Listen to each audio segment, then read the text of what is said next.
As the battle for Mosul begins, we are with the regiments operating behind the front line. One of the Iraqis, his family was being held by Daesh, and they were threatening to hurt his family if he didn't shoot one of us. One of the ways we look at it is to be charming to every single person that we meet and work with, but to always have a plan to kill them. Can the army face off their enemies, find lasting peace, and avoid being drawn into costly new wars?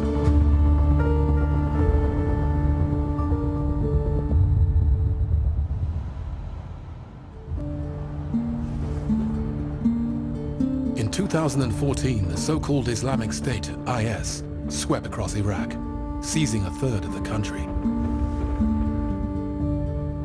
An international coalition, including Britain, targeted their strongholds with airstrikes, weakening their grip. But IS still controlled the city of Mosul, home to 1.5 million people. To defeat IS, Mosul must be liberated.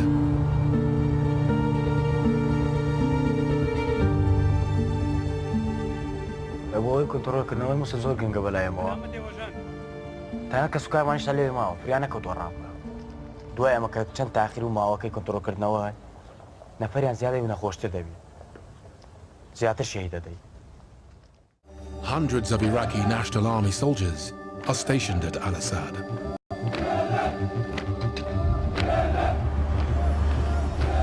Their job is to cut the flow of IS fighters crossing the Syrian border 100 miles away and joining the fight in Mosul.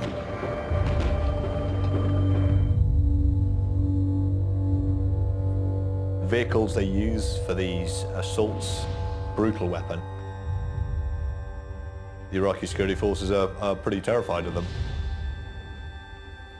Daesh's industry of war is on a very significant scale, and it requires explosives on a very large scale.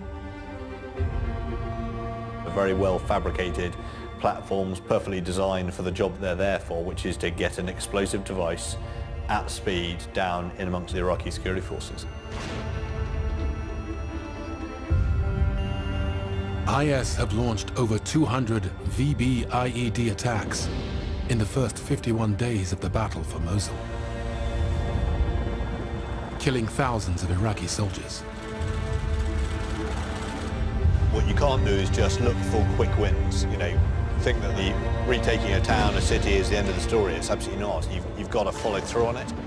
You know, if you look at Mosul, the last thing anybody wants, least of all Prime Minister Abadi, is for the story of the liberation of Mosul to be overshadowed by some kind of humanitarian disaster.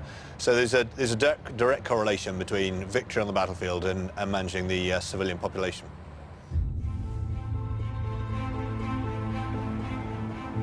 One million civilians are still trapped inside Mosul. They are not just at risk of collateral damage. IS are holding thousands of them hostage and using them as human shields.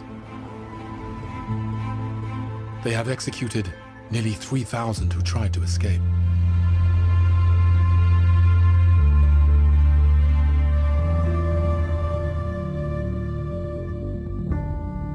The cost of fighting IS in Iraq has been enormous.